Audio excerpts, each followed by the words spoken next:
¿Cuál fue la táctica de guerra más interesante jamás realizada en la historia? Escipión el Africano utilizó una gran táctica contra los cartagineses en la batalla de Ilipa.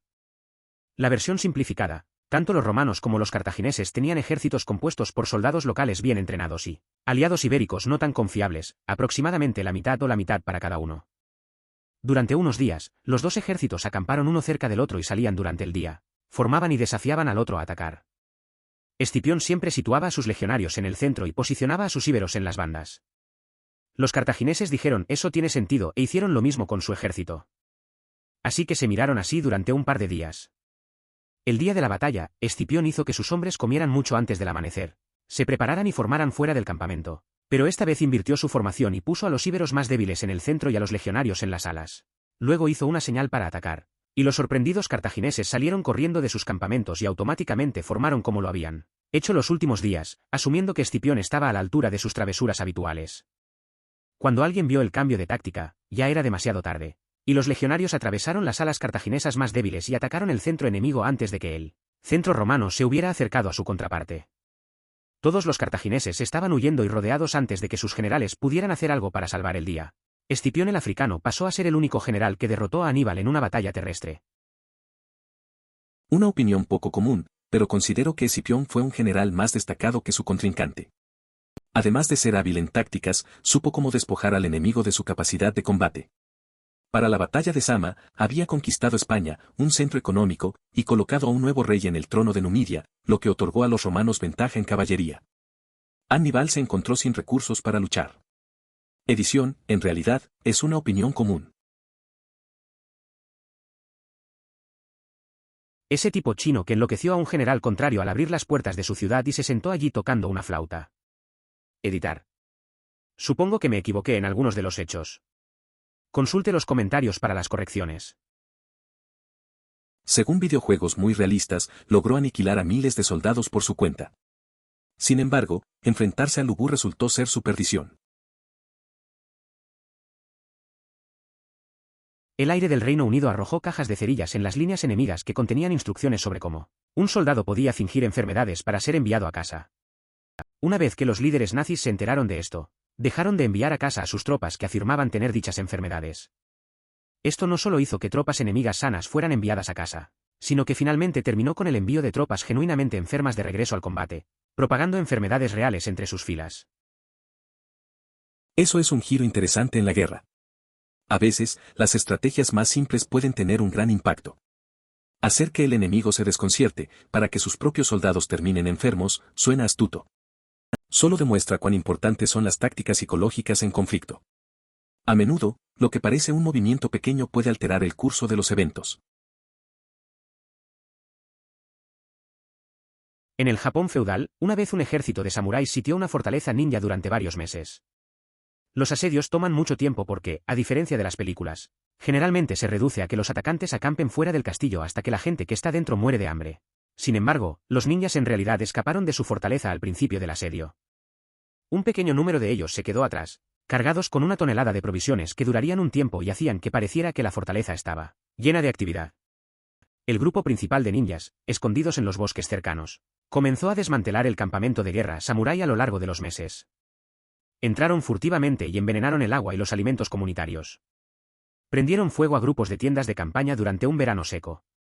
Rompieron la pequeña presa barra diagonal almacenamiento construido para guardar el excremento del ejército en el sistema de letrinas. Colocaron cadáveres de animales muertos en puntos clave para propagar las ratas y la peste. Esto continuó durante meses, el ejército samurái pudriéndose desde el interior, acampando fuera de un castillo prácticamente vacío. Los samuráis carecían de acceso a la red, de lo contrario, habrían comprendido que los ninjas son simplemente impresionantes para ser atacados. Durante la Segunda Guerra Mundial, los nazis tenían fábricas de armas alimentadas por plantas hidroeléctricas río arriba. Inglaterra intentó bombardear las represas, pero no pudo conseguir un impacto directo. No podían usar torpedos porque las presas tenían redes antibombas. Sus ingenieros diseñaron bombas que rebotaban y saltaban sobre el agua y las redes antes de explotar. Fue en gran medida un éxito, las represas se rompieron e inundaron las fábricas río abajo. Además, se había elaborado una bomba con el propósito de ser girada antes de su lanzamiento. Esto no solo facilitaba su salto, sino que también permitía que la bomba se deslizara por la cara de la represa y explotara bajo el agua. La captura de la flota holandesa en Den Helder podría ser uno de los ataques más ridículos y eficaces de todos los tiempos. Un gran número de buques de guerra holandeses atracaron en Den Helder durante un invierno especialmente frío. De repente, el muelle se congeló y los barcos quedaron atrapados. Un regimiento de caballería francés vio esto y decidió que cargarían contra los barcos, envolvieron con tela los cascos de los caballos para suavizar su golpe contra el hielo y cargaron contra los holandeses mientras dormían. Tomaron todos los barcos sin víctimas. Este es el único caso en la historia de una carga de caballería contra una flota naval. Es curioso cómo la historia a veces tiene giros inesperados. Imagínate a esos barcos congelados y a los caballos cargando contra ellos en medio del invierno. Me hace pensar en ese momento en que un amigo mío se quedó atrapado en un lugar similar durante una tormenta de nieve. No había forma de escapar, pero al final todo fue un buen recuerdo porque la pasamos bien, riendo mientras esperábamos ayuda. Aunque probablemente esta no sea la táctica de guerra más interesante a los ojos de la mayoría de la gente, debo decir que la invasión del día D fue una de las tácticas de guerra más interesantes. La forma en que lograron engañar a los alemanes haciéndoles creer que era una invasión falsa y la forma en que lograron llevarla a cabo logísticamente fue asombrosa. En lugar de optar por un puerto importante, simplemente construyeron un enorme muelle flotante. Si fueras a Normandía ahora, todavía podrás ver algunos de los enormes segmentos del muelle y te sorprenderá su gran tamaño. La invasión del día D siempre me ha parecido intrigante. La estrategia de engañar a los alemanes para que pensaran que era una falsa invasión muestra inteligencia táctica. Además, lo de construir un puerto flotante en vez de usar uno existente fue una jugada brillante. Si alguna vez vas a Normandía, ver esos segmentos del muelle es impresionante, realmente te hace pensar en la escala de la operación y los esfuerzos que implicó. William T. Sherman fue un general sindical en la guerra civil. Su táctica era nunca ir a la batalla. Aparecería un día antes frente al campamento de su enemigo, quemaría sus suministros y robaría su artillería. Tendrían que rendirse de inmediato. TL, DR, invasión, fuera de juego, primero y libertad. Editar, parece que me equivoqué en algunos detalles. Oye, han pasado 10 años desde que escribí ese ensayo. ¿De dónde obtienes esta información? Sherman participó en numerosas batallas convencionales y planificadas durante la guerra civil. Él llegaba un día antes. ¿Estás pensando que las batallas se llevaban a cabo con cita previa? Harold Harrada fingió morir al ser herido durante un asedio. Luego hizo que sus hombres pidieran permiso para enterrar a su líder dentro del muro. La ciudad capituló siempre y cuando no trajeran armas al interior. Así, Harold subió a un ataúd con armadura completa, lo llevaron a través de las puertas y, cuando llegó el momento adecuado, salió de su propio ataúd, se abrió camino de regreso a las puertas, las abrió y tomó la ciudad. Fue necesario investigar un poco para encontrar una referencia sobre este personaje. Durante un asedio, él ordenó a su equipo que capturaran aves pequeñas que entraban y salían de la ciudad. A las aves les ataron pequeñas brasas encendidas y las liberaron. Al regresar a sus nidos, provocaban incendios. Incendiar la ciudad usando aves es una táctica ingeniosa. Se habla mucho de los vikingos como crueles y bárbaros, pero eran realmente astutos. Si no recuerdo mal, los romanos solían levantar espejos a sus oponentes que no sabían lo que eran. Esto hizo que los enemigos pensaran que estaban luchando contra algún tipo de ejército mágico, asustándolos. Eso suena bastante interesante. La forma en que los romanos usaron la psicología en la batalla es algo que no se ve todos los días. Recuerdo que un amigo me contó sobre tácticas similares en la historia militar. A veces, la mente puede ser un arma más poderosa que la espada. Simplemente jugar con la percepción del enemigo puede cambiar completamente el resultado. Skanderbeg de Albania reunía cabras u otros animales con cuernos y colgaba velas de sus cuernos. Durante los ataques nocturnos a los fuertes otomanos, enviaba una manada de animales hacia el fuerte y los guardias creían que se acercaba una fuerza atacante. Dispararían flechas y enviarían hombres para hacer frente a la amenaza. Si bien toda la atención estaba dirigida a los animales, Skanderbeg y su fuerza tomarían el fuerte desde otro ángulo, capturándolo. Es interesante cómo usó el engaño para confundir al enemigo. A veces, la creatividad es más efectiva que la fuerza. Un amigo mío una vez usó un truco similar en un juego de estrategia, distrajo a sus oponentes con movimientos falsos mientras tomaba su base. Ganó la partida. A veces, no se trata solo de ser fuerte, sino de ser inteligente. En 1610, durante la Primera Guerra Anglo-Powhatan, los colonos ingleses de la Compañía Virginia protagonizaron una represalia tras el asedio de Jamestown, conocido como la época del hambre en el invierno anterior. Se acercaron a la ciudad de Quechoughtan, ahora Hampton, Virginia, y enviaron a un músico de gaita y tambor a tocar frente al pueblo nativo. La flauta y el tamboril son una combinación de una flauta con una sola mano y un tambor, que se puede utilizar para tocar bailes sencillos. Entonces hombres, mujeres y niños del pueblo salen a ver la curiosa actuación. Después de algunas melodías, comienzan a aplaudir. Fue entonces cuando los ingleses abrieron fuego y destruyeron la ciudad. La historia muestra lo inesperado de la violencia. Los colonos usaron un acto festivo para atraer a los nativos, y luego, sin previo aviso, atacaron. Es un recordatorio de cómo la desconfianza y el conflicto pueden esconderse detrás de apariencias inofensivas. Aunque la música es algo que normalmente une a las personas, en este caso se convirtió en una trampa que llevó a la destrucción. Sam Houston tuvo una táctica muy interesante en San Jacinto. Atacó al mediodía a través de una llanura abierta, pero lo hizo durante la siesta de los mexicanos y cargó a través de la llanura. Su audaz plan funcionó incluso mejor de lo que pensaba porque los mexicanos estaban acampados frente a un pantano. Los tejanos estaban sobre ellos incluso antes de que despertara ni una parte sólida del ejército de Santa Ana. Murió cuando se retiraron al pantano. La batalla terminó después de solo 18 minutos y menos de 20 tejanos murieron. Normalmente esto habría sido un suicidio, pero le dio a Texas su independencia. Es curioso cómo un ataque directo en un momento inesperado puede cambiar el rumbo de la historia. La estrategia de Sam Houston en San Jacinto es un buen ejemplo. Aprovechó el descanso de sus enemigos y logró una victoria rápida y decisiva. A veces, ser audaz puede dar frutos inesperados, y en este caso, resultó en la independencia de Texas. A veces la sorpresa es más poderosa que la fuerza bruta. Los escoceses y la batalla del puente Stirling. La única forma en que los ingleses podían llegar a los escoceses en Stirling era cruzar un puente y solo podían cruzar de dos en dos, por lo que los escoceses sabían que esto los esperaba. Les tendieron una emboscada y les cortaron el paso al otro lado. La batalla del puente de Stirling es interesante. Los escoceses tenían una ventaja táctica al conocer el terreno.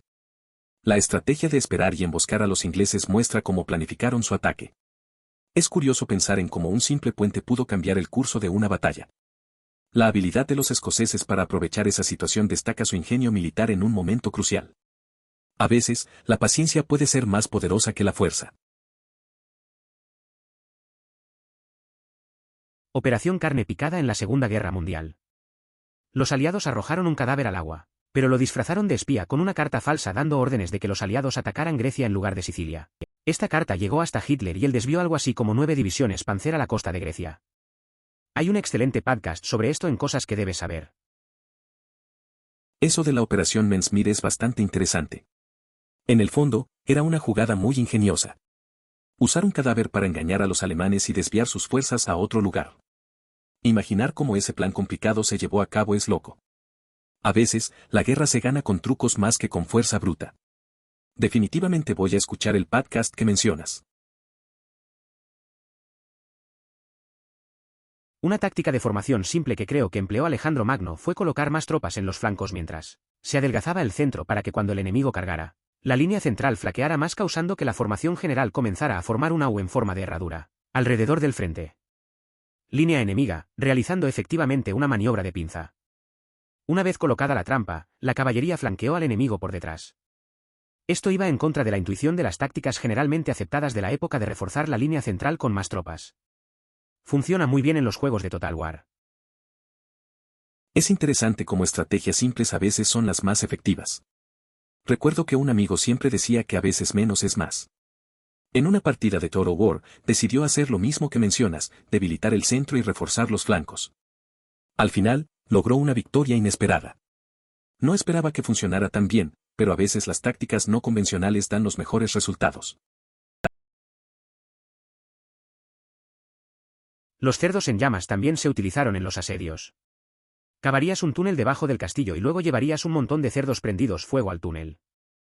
Prendieron fuego a los soportes y provocaron el colapso del túnel, derribando el castillo con él. El rey Juan de Inglaterra, el de la Carta Magna y la fama de Robin Hood, usó esto en el asedio del castillo de Rochester.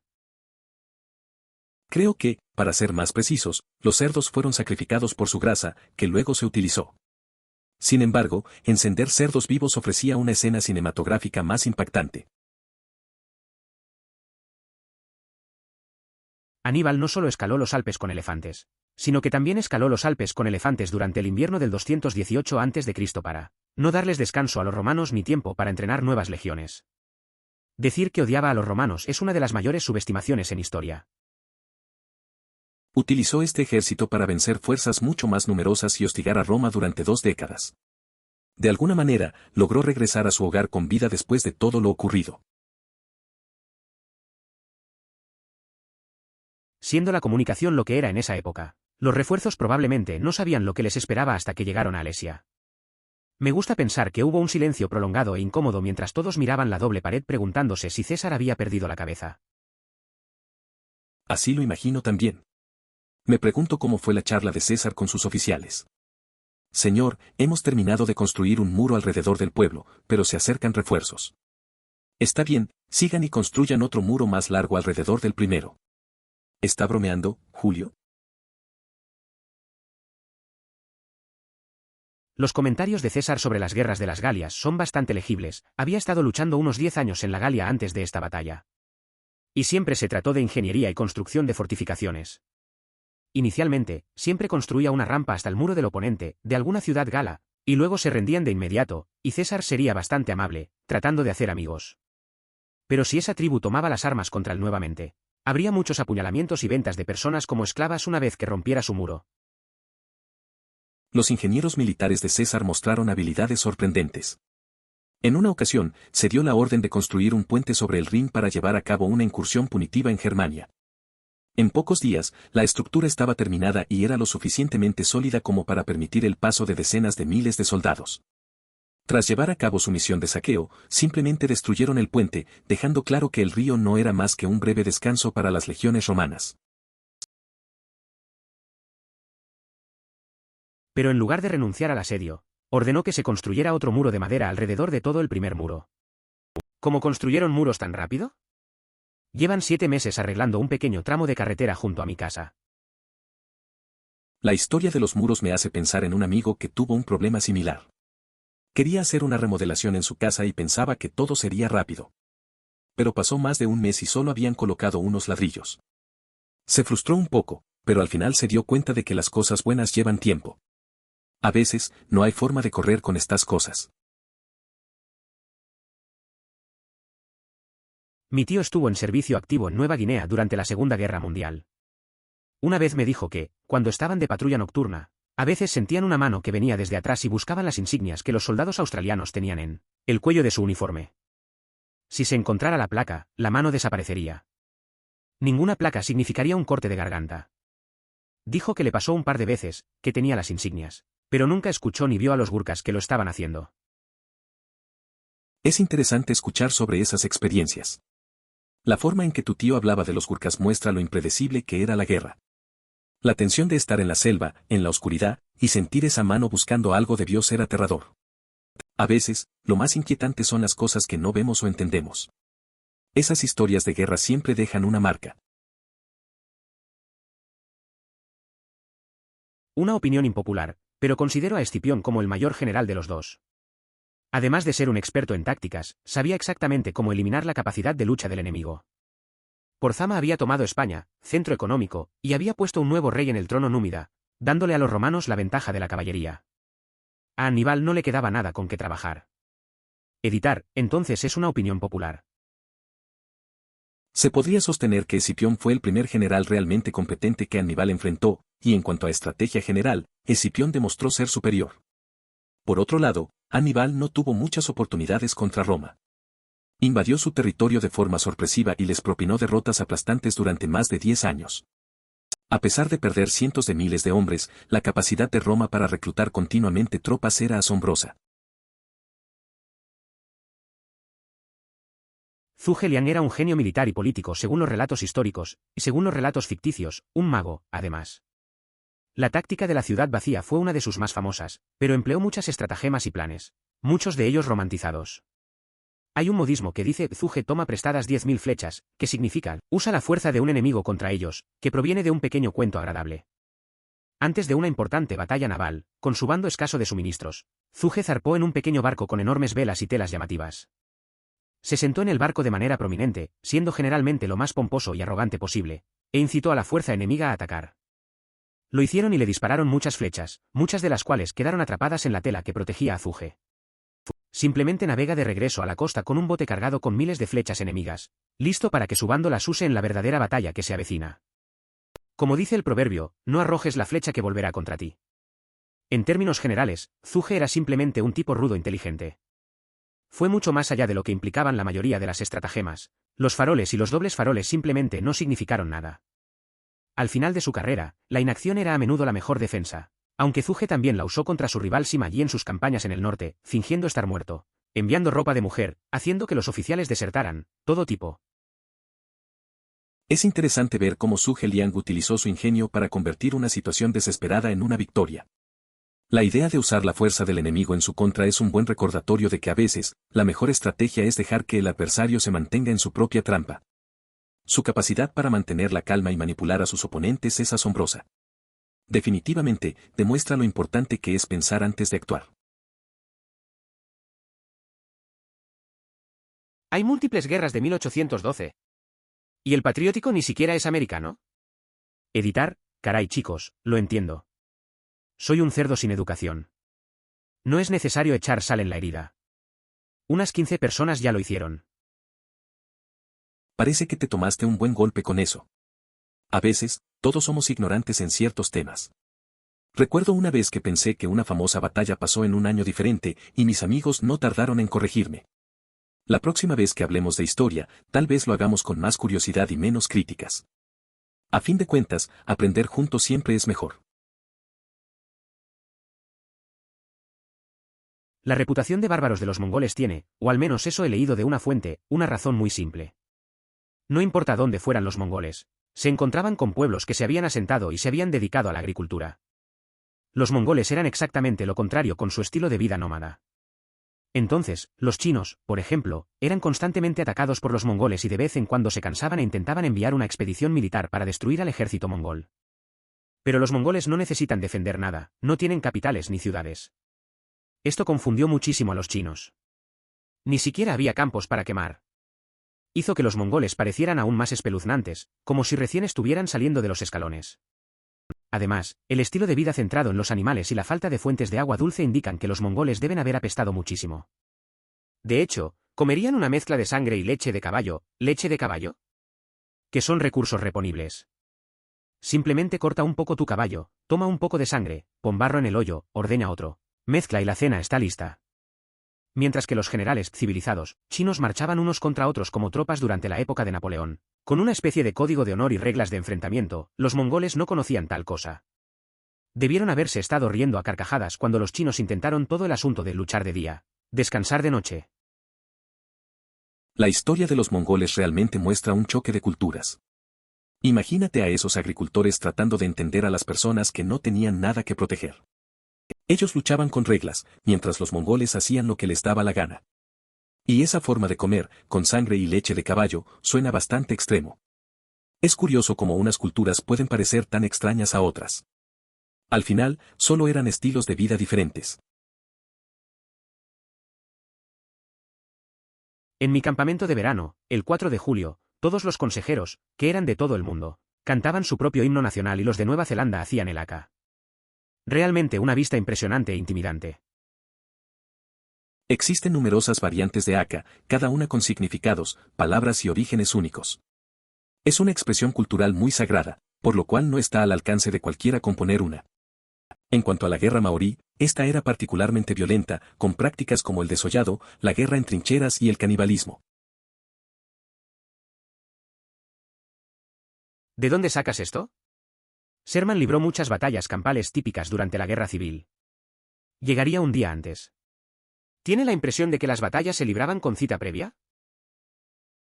Hola, ¿podríamos mover la pequeña confrontación que tenemos programada para el jueves?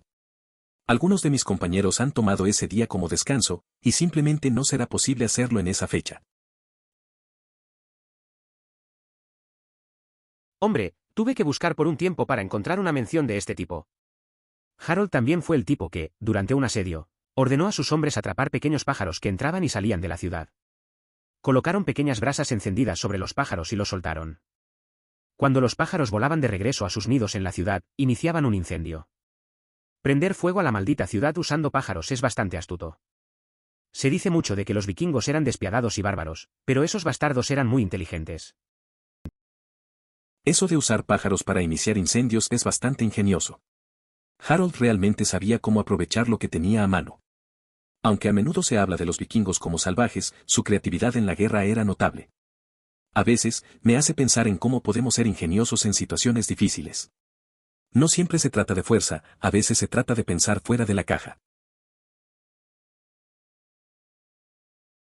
Era muy común que las peleas tuvieran lugar en cuellos de botella naturales donde solo uno o dos hombres podían luchar a la vez. Convirtió a los berserkers vikingos en un verdadero dolor de cabeza para cualquiera que intentara ejercer una ventaja numérica. A veces, en mi barrio, las peleas ocurrían en lugares estrechos, igual que esos cuellos de botella. Recuerdo una vez que un grupo trató de abrumar a alguien en un callejón, pero el tipo se defendió bien.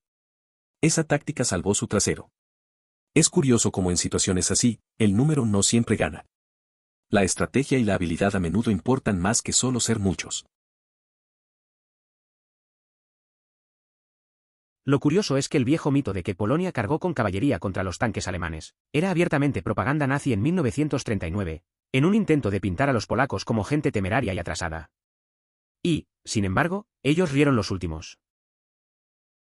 Es curioso cómo esa idea de que Polonia cargó contra tanques con caballería era solo propaganda nazi. Querían hacer ver a los polacos como tontos. Al final, parece que los que se rieron fueron ellos. La historia suele tener giros inesperados, y a veces, las cosas no son lo que parecen. Estoy bastante seguro de que lo de cavar agujeros fue una mala interpretación de la evidencia o simplemente los cartagineses repartiendo algo de exageración a la antigua usanza. Si las personas son pisoteadas por una turba que lleva armadura pesada y caballos, probablemente terminarán en el suelo, no sobre él. Aún así, es una buena historia. Personalmente no creo que sea tan buena como el cerco original de una fuerza superior. Esa mierda es una locura. Es interesante cómo a veces las historias se exageran o se malinterpreta lo que realmente sucedió. La idea de un montón de gente en armaduras pesadas y caballos aplastando a otros suena intensa, pero creo que lo que realmente importa son las tácticas y cómo se enfrentan a situaciones difíciles. A fin de cuentas, esas narrativas son las que se quedan en la memoria y nos hacen reflexionar sobre la historia. Al leer los cómics siempre sentí curiosidad por saber cómo fueron derrotados los galos en primer lugar. Recuerdo un libro en el que Majestic se encuentra con viejos compañeros de guerra y siempre recuerdan su gran victoria sobre César en Gergovia. Y cada vez que Asterix u Obelix preguntan, ¿qué pasó en Alesia? Alguien grita, no conozco a Alesia. No existe Alesia. Y tuve la sensación de que debió haber sido una derrota muy frustrante.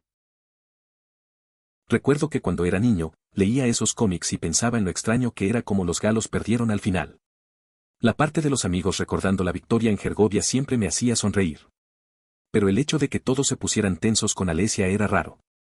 Me imaginaba que tenían una mezcla de orgullo y frustración. Es una forma interesante de ver cómo los recuerdos pueden cambiar con el tiempo. Los ingenieros militares de César eran alucinantes. También está esa vez que ordenó que se construyera un puente sobre el Rin solo para liderar una incursión punitiva en Germania. El puente se construyó en unos pocos días y era lo suficientemente resistente como para permitir que decenas de miles de hombres lo cruzaran y regresaran. Y una vez que los romanos lo asesinaron y saquearon, acaban de derribarlo. Era la mejor manera de decir, ese río que ha sido una barrera natural para los ejércitos desde siempre, detrás del cual te sientes tan seguro, no es más que una parada de descanso de 3 días para las legiones romanas. Mira. Acabamos de derribar ese puente. Pero, ¿a quién le importa? Somos Roma, podemos construir otro cuando lo deseemos. También es una de las personas más rudas que jamás haya existido. Reunió a un gran número de tribus en guerra básicamente en la versión histórica de la Alianza Rebelde para luchar contra el imperio más poderoso de la historia mundial. No recibe suficiente crédito porque Roma ganó y, por lo general, se lo retrata como los buenos y convirtieron a los poderosos galos en franceses. Es interesante cómo la historia a veces pinta a los ganadores como héroes, ¿no? Este tipo logró unir a diferentes tribus para enfrentar a un imperio enorme. Es un buen ejemplo de cómo, a pesar de perder, sus acciones dejaron una huella. La narrativa cambia dependiendo de quién cuenta la historia y, algunas veces, los verdaderos héroes quedan en el olvido. También en AoE 2 las unidades de camellos se consideraban barcos en el código del juego, por lo que las torres les causaban daño adicional. Si tu oponente investigaba tiros calientes, tus camellos eran básicamente inútiles contra las torres. Estoy seguro de que esto se ha solucionado en la edición HD, pero no estoy seguro. Editar, estoy seguro de que obtuve oro debido a mi terrible gramática, pero no estoy seguro.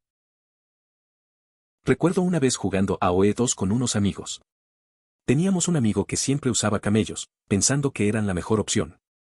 Un día, nos enfrentamos y le explicamos que sus camellos eran como barcos para las torres. La cara de confusión que puso fue notable. Al final, perdió la partida, pero todos nos reímos. Esos pequeños detalles sobre el juego realmente pueden marcar la diferencia. Para ser justos, Escipión aprendió de Aníbal. Más de una década después de que Aníbal comenzara a acosar al Imperio Romano, Escipión se encontró con él en el campo. Conocía todos los trucos de Aníbal y tenía mucha información sobre lo que no funcionaba contra ellos. Aníbal, sin embargo, no conocía ninguno de los trucos de Escipión y eso parece un mal indicador de quién es mejor general. Es interesante cómo la historia a veces se repite. Recuerdo a un amigo que siempre aprendía de los errores de los demás. Antes de cualquier reto, estudiaba lo que les había fallado a otros. Cuando llegó su momento, sabía qué hacer. Mientras tanto, otros improvisaban y eso no siempre terminaba bien. Al final, los que se preparan tienden a tener la ventaja. Es una lección simple, pero efectiva. Según el documental de la peste negra que vi esta semana, tuvieron que retirarse de un asedio porque estaban perdiendo debido a la plaga, pero catapultaron los cuerpos de la plaga sobre las paredes de todos modos. Ni siquiera vamos a tomar tu ciudad, pero vete a la mierda de todos modos. Se dirige hacia la próxima localidad. Realizan estas acciones con el objetivo de que, al llegar a la siguiente comunidad y solicitar un tributo, no sea necesario involucrarse en confrontaciones. Después de ver esa película, busqué la batalla. Ofendido porque afirmaban ser referencias históricas y porque exageraban enormemente en casi todos los frentes. Pero me sorprendió lo precisa que era la película con la realidad. A veces me pasa lo mismo. Veo una película histórica y me pongo a buscar sobre la verdadera historia. Al principio, suelo dudar de la precisión, pero a veces me sorprendo de que lo que mostraron es más real de lo que pensaba. Es curioso cómo las películas pueden ser tanto ficción como reflejo de la realidad, ¿no? Jugué un juego en línea en el que podías crear varios civiles todos los días. También puedes enviar tropas a otros jugadores. Básicamente creé un país productor de civiles e inundé a los líderes del juego con más civiles de los que podían manejar. Podrías deshacerte de ellos, pero tomó algo de tiempo. Tiempo que podrían haber aprovechado sin tener su límite de población máximo constantemente. Pasé a la historia y parchearon el juego. Esa vez que jugué un juego online donde creaba civiles fue interesante. Hice un país que solo producía civiles y llené a los líderes del juego con tantos que no podían manejar. Podían deshacerse de ellos, pero tomaba tiempo. Mientras tanto, estaban maximizados y no podían avanzar. Al final, se me recordó en la historia del juego y luego lo parcharon. Una buena estrategia que funcionó mientras duró. Creo que lo más loco es el hecho de que no solo sobrevivió a la guerra y escapó de la justicia romana. Después de controlar esencialmente una gran parte de Italia excepto Roma y la costa occidental, el líder que lo empleó vio todos sus logros y lo convirtió en un almirante, no un líder de las fuerzas terrestres. Un maldito almirante de las fuerzas navales. Aníbal es un gran líder militar. Escribió los libros sobre el comienzo de las tácticas militares que aún se ven hoy en día. Pero no es un gran almirante, no escribió ninguna regla especial de navegación marítima. Es como tener el mejor guitarrista del mundo y ponerlo en la batería. Más tarde, Roma derrotó, fácilmente, a ese país. Es curioso cómo alguien como Aníbal, que era un genio en el campo de batalla, no logró replicar ese éxito en el mar. Es como si le dieran un instrumento diferente y esperaran que sonara igual de bien. Al final, Roma se recuperó y lo venció, demostrando que, aunque a veces innovar puede ser bueno, no siempre se da en todas las áreas. Una lección sobre especialización, supongo.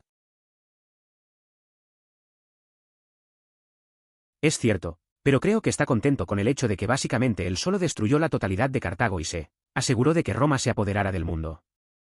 Aníbal obtuvo el nombre, pero Escipión tuvo la satisfacción de que su pueblo no fue masacrado. La historia de Scipio es interesante. Aunque Aníbal es más conocido por su audaz estrategia, Scipio realmente logró proteger a su gente y asegurar el dominio de Roma. Se puede decir que hay una satisfacción que viene de ganar sin matar a muchos, lo que a veces no se menciona en las historias. Ambos son figuras clave, pero Scipio puede haber tenido una paz interior que Aníbal no tuvo. No, hombre. Después de una campaña particularmente divertida de Age of Empires, le puse a mi perro el nombre de Escipio. Lo pronuncié Escipio.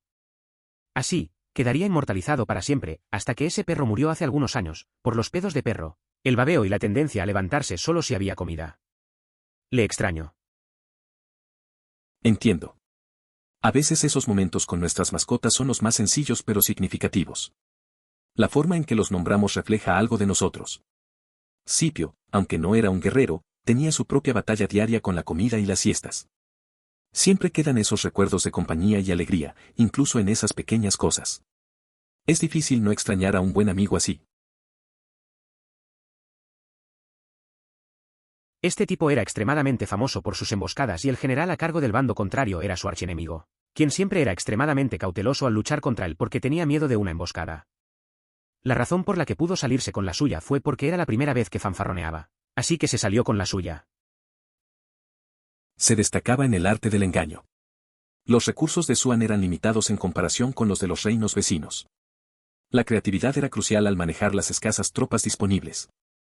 Ningún otro estratega se atrevía a caer en sus astutas trampas. En realidad no, la línea principal contra los alemanes era la línea Grebbe, en las colinas de Utrecht.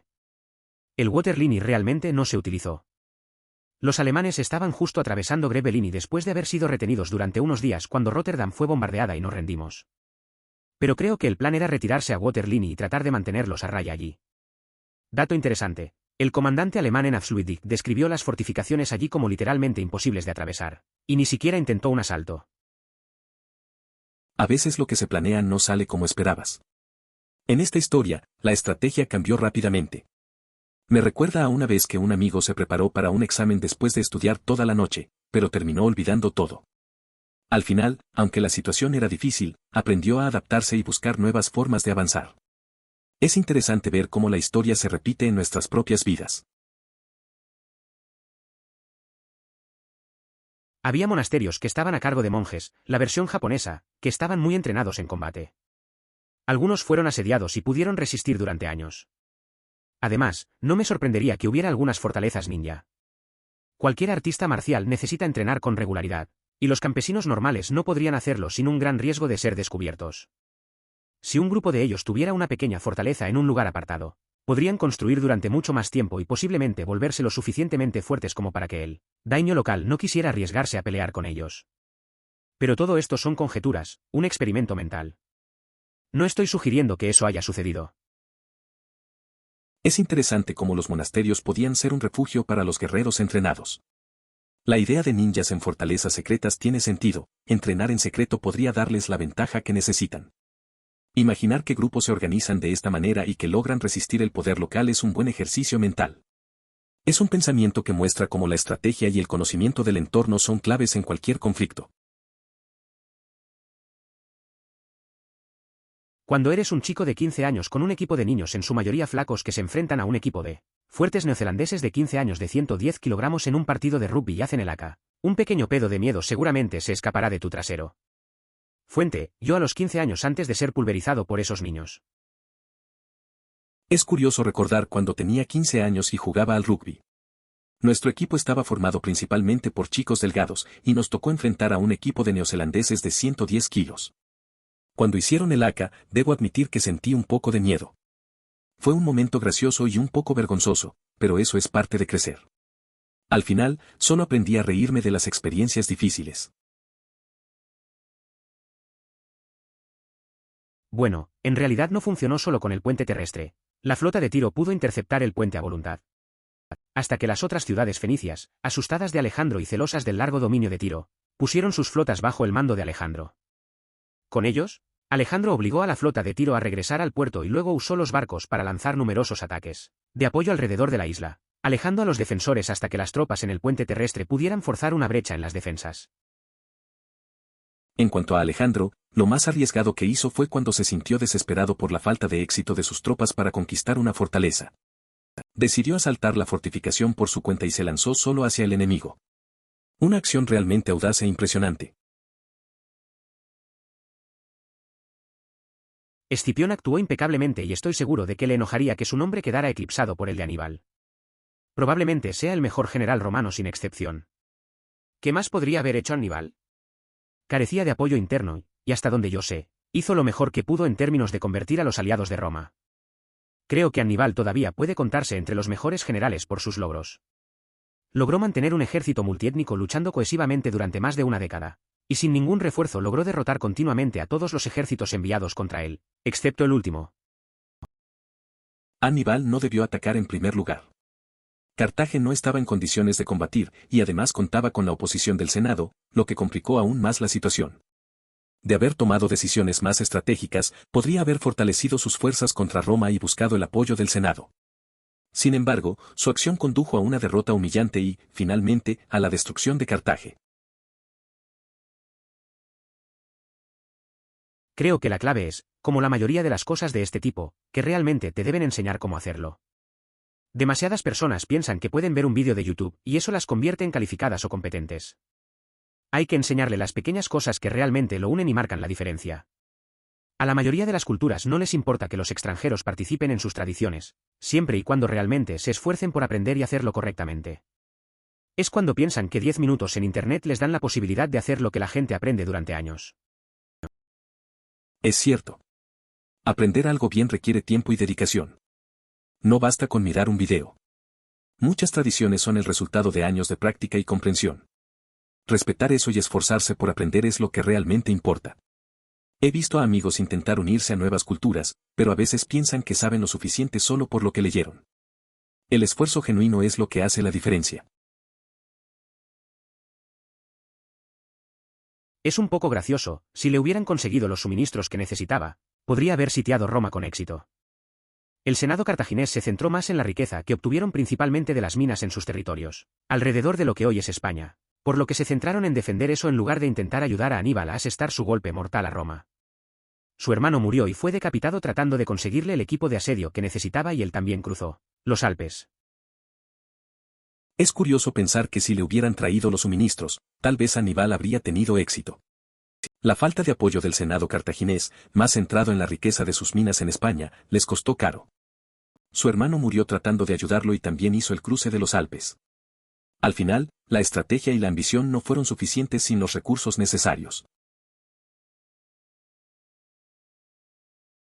Para Alejandro, diría que su táctica más loca fue cuando se sintió frustrado por la incapacidad de sus hombres de tomar una fortificación, así que cargó él mismo y saltó solo a la fortaleza enemiga. Una locura ahí mismo. Eso es un poco loco. Alexander siempre tenía un estilo arriesgado. La verdad es que a veces tienes que tomar decisiones drásticas para motivar a tu equipo. No puedo imaginar lo que sintieron sus hombres al verlo lanzarse al ataque por su cuenta. Esa acción debe haber encendido algo en ellos, aunque claro, también podría haber salido mal. Es un buen recordatorio de cómo las decisiones impulsivas pueden cambiar el rumbo de una situación. Bueno, quiero decir, Alvin York irrumpió en un nido de ametralladoras en la Primera Guerra Mundial usando nada más que una pistola. Tomó prisioneras a 80 personas. Con solo una pistola. Cuando le preguntaron cómo y por qué, él simplemente dijo, me dijeron que lo sacara, y así lo hice. Es interesante cómo a veces la gente puede hacer cosas increíbles cuando se les presenta una situación extrema. Me recuerda a un amigo que, en un momento difícil, tomó la iniciativa y logró algo que nadie pensaba posible. A veces, el simple hecho de actuar, sin pensar demasiado, puede llevar a resultados sorprendentes. Al final, no se trata de tener el mejor plan, sino de simplemente hacer algo. En primer lugar, Aníbal nunca debería haber atacado. Cartago no solo no estaba en condiciones de luchar, sino que el Senado estaba en contra, lo que le dificultaba aún más las cosas. Si hubiera sido inteligente, habría seguido acumulando fuerzas contra Roma y habría trabajado para lograr que el Senado se volviera a su favor. Así las cosas, condujo a Cartago a una derrota humillante y a su eventual destrucción. Sin duda, esa parece ser la única respuesta válida. Hubiera sido más apropiado que resolviera asuntos en Cartago. Aún así, le otorgaría un 10 de 10 por su dedicación. Sin lugar a dudas, debió ser una persona fascinante. Puede que no sea la mayoría en esto, pero en realidad me encantaron mis clases de latín. Quizás 2/3 fueron lecciones de historia sobre Roma en lugar de ser simplemente Latín 101. Así que aprendimos sobre todo sobre y alrededor de los romanos. Lo cual la mayoría de las clases de historia apenas rozan. Y, de hecho, aprender latín ayudó mucho en la escuela de medicina para la terminología. La verdad es que siempre pensé que las clases de latín eran diferentes. Más que solo un idioma, era como una ventana a la historia de Roma. Aprender sobre su cultura y sus contribuciones hizo que todo fuera más interesante. Además, ese conocimiento me fue útil en la escuela de medicina. Las palabras tienen un significado profundo y entender eso facilita el aprendizaje. Es algo que no esperaba disfrutar tanto. Si te hace sentir mejor, la canción la toca el ahora desaparecido White Stripes, que es una guitarra y batería de 2 piezas. Jack White, el guitarrista, usó un pedal de cambio de octava para darle a su guitarra ese sonido de bajo. La historia de los White Stripes es interesante. Mi amigo siempre decía que la simplicidad de su música hacía que sonara más auténtica. Recuerdo que una vez escuchamos su álbum en un viaje largo. La forma en que Jaguar usaba su pedal para obtener ese sonido profundo fue algo que a todos nos sorprendió. Nos hizo pensar en lo que se puede lograr con pocas herramientas y mucha creatividad. ¿Alguna buena fuente de que Patton sea un idiota? Mi papá ha leído como 20 libros sobre la Segunda Guerra Mundial en el último año y me estoy cansando de que idolatre esta mierda. Editar, esto suena más malcriado de lo que quería, creo que es genial para el perseguir sus intereses, pero sería genial tener cierta comprensión de los defectos de Patton, no solo escuchar siempre sobre sus méritos. Entiendo cómo te sientes. A veces es frustrante escuchar siempre lo bueno, especialmente sobre figuras históricas como Patton. Tal vez podría sugerirle que lea algo sobre los problemas de su carácter o decisiones controvertidas. Hay biografías que abordan sus defectos y pueden ofrecer una perspectiva más equilibrada. Así, ambos pueden discutirlo sin que se sienta que le estás quitando su pasión. Mi abuelo era excavador en Nueva Guinea y me dijo que los Gurkha también palpaban los cordones de las botas de alguien para determinar su identidad. Las botas aliadas tenían cordones rectos, las japonesas tenían cordones diagonales. Me dijo esto cuando me estaba enseñando a atar un zapato y hasta ahora ningún Gurkhas me ha matado. Parece una estrategia sumamente eficaz para captar la atención de alguien en el aprendizaje de cómo atar botas. Es mejor hacerlo bien, o podrías enfrentarte a graves consecuencias. El nombre de Aníbal será recordado mientras los humanos hayan documentado la historia. Es fácil adivinar que debería haber actuado de manera diferente, ya que perdió. Sin embargo, esperar una situación mejor podría haber significado no tener nunca la oportunidad de atacar. Quizás el Senado nunca lo favorezca. Quizás algunas de las fuerzas de su lado cuando atacó tomaron una ruta diferente. Vio una oportunidad, tuvo una visión y la llevó a cabo. No sé cuál es nuestro propósito final en esta vida. Lo que sí sé es que cuando muera tendré suerte de ser recordado por alguien dentro de 2 generaciones, y lo mismo ocurre con muchos de nosotros. Si crees en una vida futura, entonces ese es el propósito. Si no crees en una vida futura, pero crees que nuestra materia orgánica se desvanece en el mundo que nos rodea, y que ese es el final, entonces que tus acciones sean recordadas hasta tiempos inmemoriales es una señal decente de éxito, independientemente del resultado final. Es curioso pensar en cómo algunas decisiones pueden marcar la historia. Aníbal tomó riesgos, y aunque no ganó, su nombre sigue presente. La verdad es que todos buscamos dejar huella, aunque sea por un tiempo limitado. En mi caso, no creo en lo que viene después, así que solo espero que las cosas que haga tengan sentido mientras esté aquí. A veces, solo se trata de hacer lo que sientes que debes hacer. Por favor considere suscribirse si lo disfrutó. Emoticono corazón.